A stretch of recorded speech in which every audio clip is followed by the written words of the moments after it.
Okay, so let us make today's session entirely about vocabulary क्योंकि vocabulary के बारे में कुछ अलग अलग चीज़ें हम लोग सीखने वाले हैं इस सेशन के दरमियान।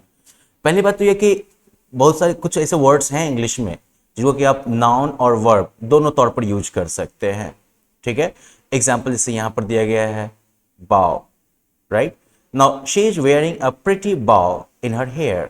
वो सर पे नहीं लगाते हैं फीता वीता का बना के, तो वो जो है एक सुंदर बाव अपने सर में पहने हुए है। दूसरी तरफ the children bowed after their performance.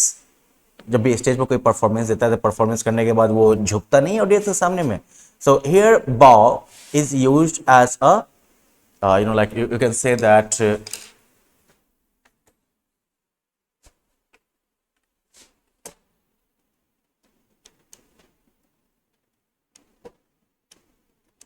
in this case like bow is used as in the first case bow is used as a noun and in this case, and in the next one it is used as a verb.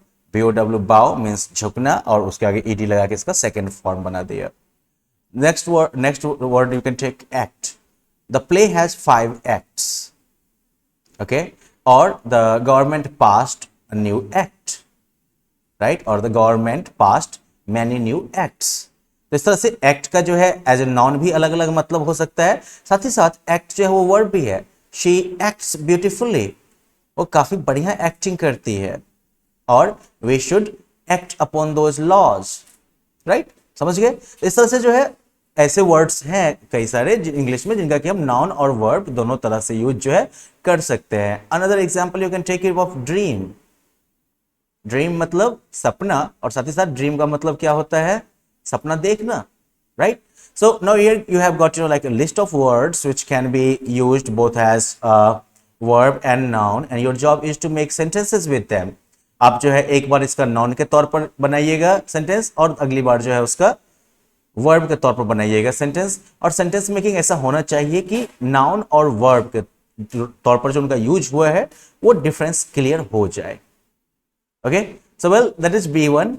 You can like pause the video and complete this task here, and then we are now moving to B2. Now here you can look at some words like skyscraper, bird house. तो यहाँ पर अगर आप ध्यान से देखो तो यहाँ पर जो है दो या दो से ज्यादा वर्ड को जोड़ के बनाया गया है नया वर्ड, राइट। स्काई एक वर्ड है, स्क्रैपर एक वर्ड है, दोनों को जोड़ दिया, स्काई स्क्रैपर बन गया। बर्ड अलग है वर्ड, हाउस अलग है, दोनों को जोड़ के जो है बर्ड हाउस बन गया। तो इस तरह से जो है इस तरह से जो नाउन्स बनते हैं इन्हें हम कंपाउंड नाउन कहते हैं, जहां पर दो या दो से ज्यादा वर्ड्स जो है वो मिलके जो है एक नाउन बनाते हैं। नाउ ज्यादातर जो कंपाउंड नाउन्स हैं इंग्लिश में वो या तो दूसरे नाउन के साथ, एक नाउन को दूसरे नाउन के साथ, या फिर एडजेक्टिव के साथ जोड़ के जो है बनाए जाते हैं। For example like football, foot noun, ball noun, दोनों मिलकर बन गया football. Motor noun, cycle noun, दोनों मिलकर क्या बन गया? Compound noun motorcycle. Tooth paste, दोनों मिलकर बन गए कंपाउंड नाउन टूथपेस्ट। दूसरी तरफ जो है जेरंट के साथ जो है नाउन को ऐड करके जो है हम बना सकते हैं compound noun. Gerund basically noun के तरह ही काम करता है, लेकिन ये वर्ब से बना होता है। जैसे कि देखो वॉक वर्ब हो गया, उसके आगे आईएनजी अगर जोड़ दिए और इसका अगर नाउन की तरह यूज हो रहा है तो ये जो है जेरंट कहलाएगा। जैसे walking is good for your health, तो यहाँ पर वॉकिंग जो है वो नाउन है, वॉकिंग जो है यहाँ पर वर्ब नहीं है, तो उसको जेरंट कहते हैं। तो जेरंट के साथ अगर नाउन को जोड़, जैसे कि walking stick, swimming pool, dining room, तो इन सभी में जेरंट के साथ जो है नाउन ऐड करके जो है कंपाउंड नाउन बनाया गया है। नाउन के आगे हम जो है जेरंट ऐड करके भी कंपाउंड नाउन बना सकते हैं, जैसे कि horse riding, day dreaming, story telling, तो यहां पर जो है, या फिर ड्रेस मेकिंग, तो यहां पर making, telling, dreaming, right, writing, ये सारे क्या है? ये जो है वर्ब से बनाए गए नाउन हैं आईएनजी ऐड करके, जिसे कि हम जेरंट कहते हैं। और जब नाउन के साथ ये जेरंट जुड़ा तो क्या बन गया? ये कंपाउंड नाउन। इसके अलावा जो है object and essential noun.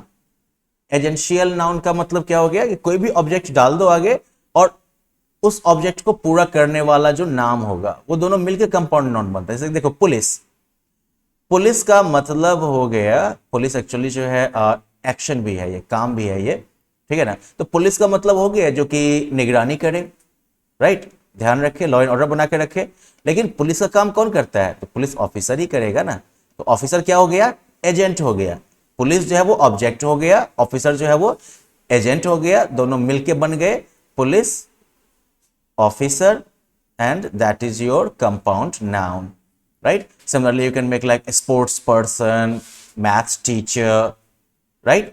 So इस तरीके से आपको क्या करना है कि हर एक कॉलम में जो है अलग अलग तीन तीन जो है आपको कंपाउंड नाउन बना के फिल करना है। Well, once you are done with that, you are done with the vocabulary section. In the next lesson we will look at the grammar portion of this chapter. Okay, bye.